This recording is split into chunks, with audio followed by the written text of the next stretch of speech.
ছাত্রছাত্রীরা আমরা যখন আন্তর্জাতিক আইনের কথা বলি এর প্রেক্ষাপট অনেকটাই বিস্তৃত, কিন্তু আধুনিক যে শিক্ষা ব্যবস্থার মধ্যে দিয়ে আমরা আন্তর্জাতিক আইন পড়ি সেখানে হুগো গ্রোসিয়াস, অর্থাৎ তার জীবনকাল ছিল 1583 খ্রিস্টাব্দ, অর্থাৎ 1583 এডি থেকে 1645 অর্থাৎ 1645 খ্রিস্টাব্দ, এবং তিনি তার বিখ্যাত গ্রন্থ On the Law of War and Peace, যেটা আনুমানিক 1625 খ্রিস্টাব্দে প্রকাশিত হয়েছিল, সেখানে তিনি অনেক যুক্তিসম্মত কথা বলে গেছিলেন আন্তর্জাতিক আইন সম্বন্ধে।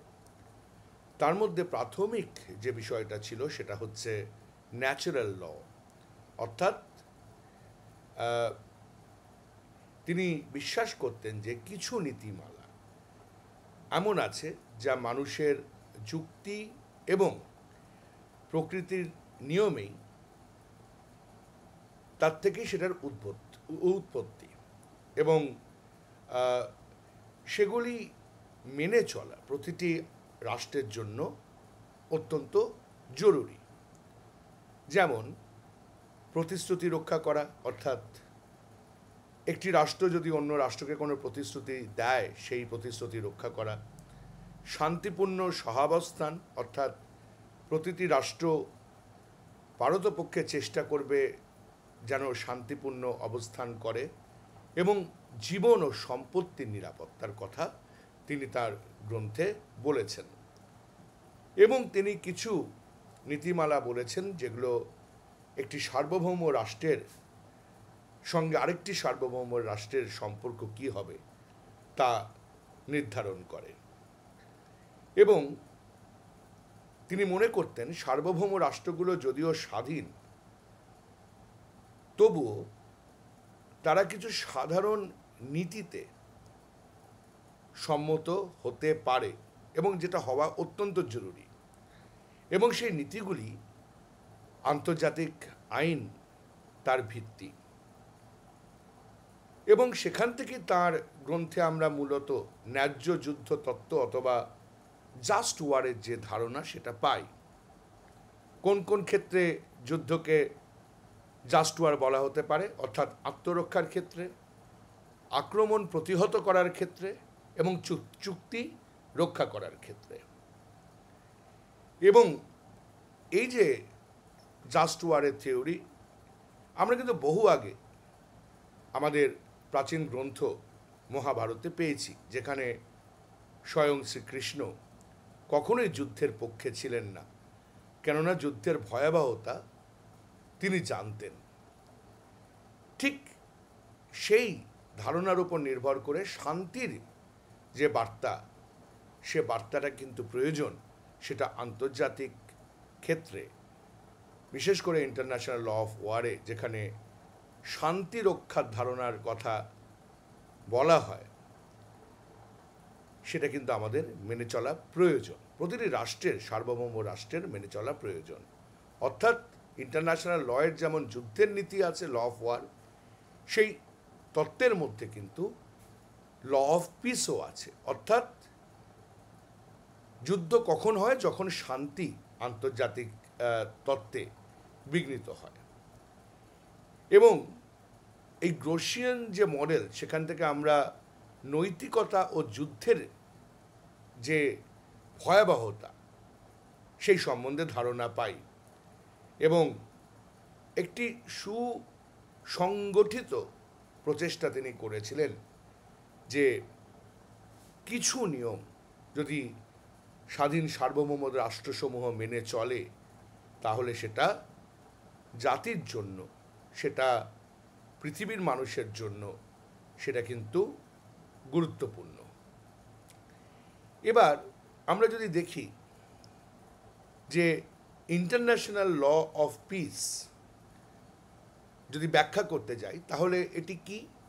এটি এমন একটি আইনি কাঠামো যা আন্তর্জাতিক সম্পর্ককে শান্তিপূর্ণ পথে পরিচালনা করার জন্য তৈরি করা হয়েছে।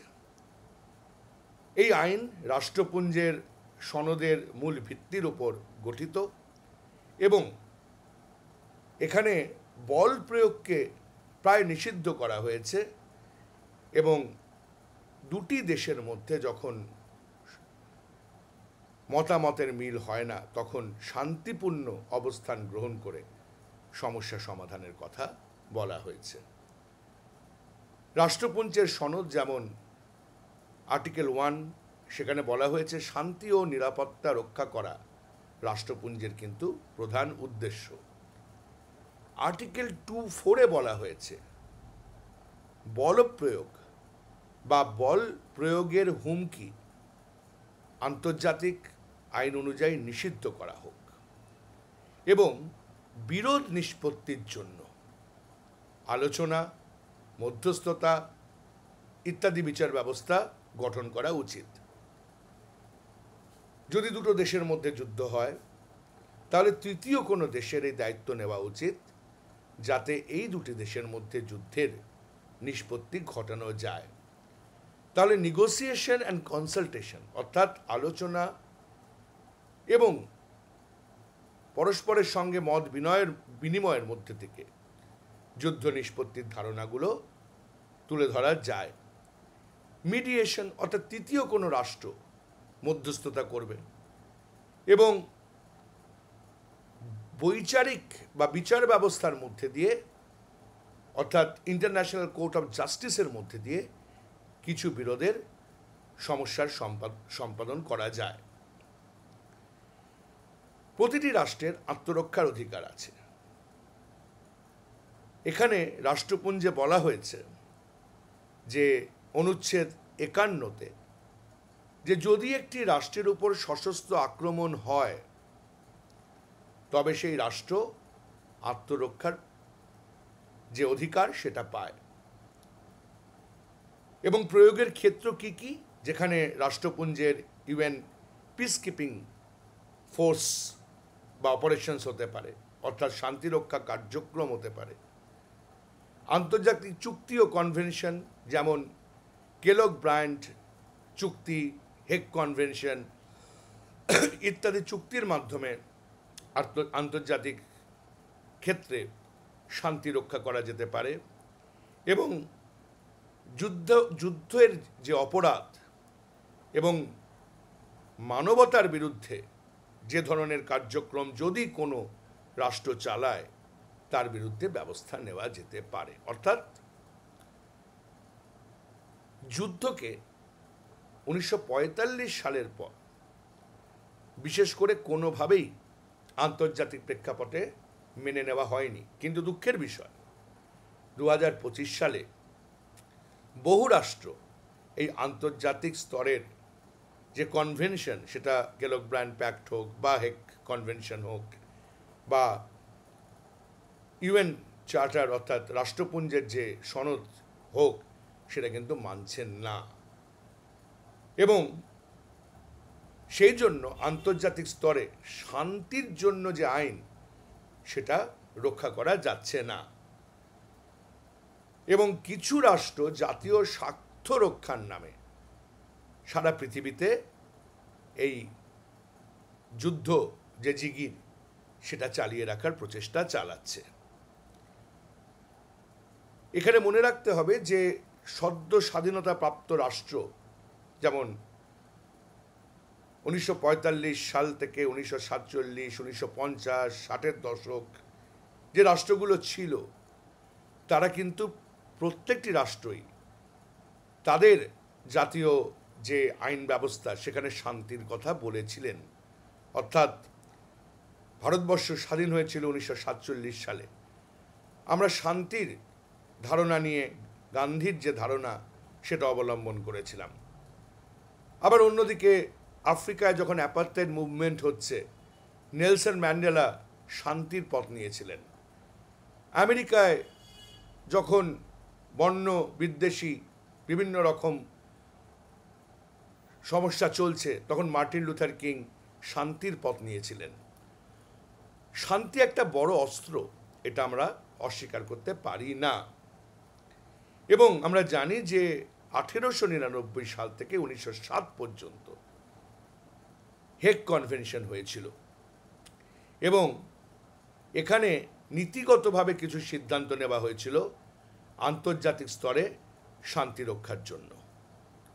এবং সেই সময় মূলত জার নিকোলাস রাশিয়ার তিনি ইনিশিয়েটিভ নিয়েছিলেন, তিনি এর ব্যবস্থা করেছিলেন এবং তার মধ্যে থেকে আমরা জানি যে 1888 সাল থেকে 1899 সালের যে মধ্যবর্তী সময় এবং সেই সময় ক্ষণটা দেখলে আমরা দেখব যে প্রাথমিকভাবে 1999 অর্থাৎ 1899 সালে প্রথম হেগ কনফারেন্স অনুষ্ঠিত হয় প্রায় দীর্ঘদিনের আলোচনার পর। এবং এখানে মূল বিষয়বস্তু ছিল ওয়ার লজ অ্যান্ড কাস্টমস, অর্থাৎ rules for the treatment of the prisoners of war, যুদ্ধবন্দীদের কিভাবে বিচার হবে, কিভাবে সাধারণ নাগরিকদের রক্ষা করা হবে এবং কিভাবে অকারণে সারা পৃথিবীর মানুষ যুদ্ধের জন্য ক্ষতিগ্রস্ত হবে সেটা বন্ধ করা যাবে।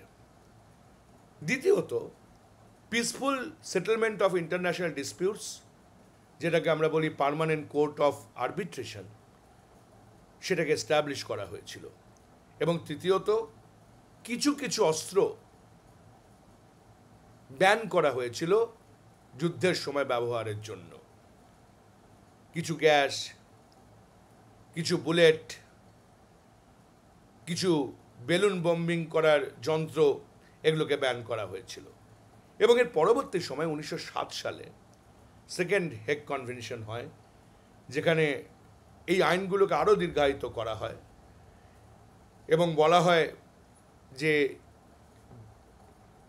জলে স্থলে যেখানেই যুদ্ধ হবে তার আইন কি হবে এবং নিউট্রাল পাওয়ার, যারা নিরপেক্ষ রাষ্ট্র, তাদের কি ভূমিকা হবে এবং যখন একটি রাষ্ট্র অন্য রাষ্ট্র দখল করবে যুদ্ধের পর, যে রাষ্ট্র নতুন রাষ্ট্রকে দখল করবে সেই রাষ্ট্রের মানুষের প্রতি, সেই রাষ্ট্রের নাগরিকদের প্রতি তাদের ব্যবহার কেমন হবে, এই কথা আলোচনা করা হয়েছিল।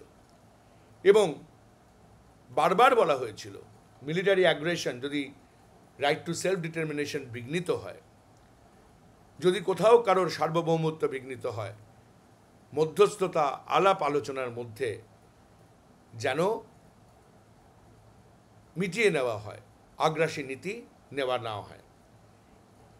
এবং এই জন্যে আমরা মনে করি যে ইন্টারন্যাশনাল অর্থাৎ আন্তর্জাতিক সম্পর্কের দুনিয়ায় ইন্টারন্যাশনাল ল অফ ওয়ার এর যে ভিত্তি, সেটা কিন্তু হেগ কনভেনশনের মধ্যে দিয়ে স্থাপন করা হয়েছিল এবং ইন্টারন্যাশনাল হিউম্যানিটেরিয়ান ল হেগ কনভেনশনের মধ্যে দিয়ে আমরা পাই।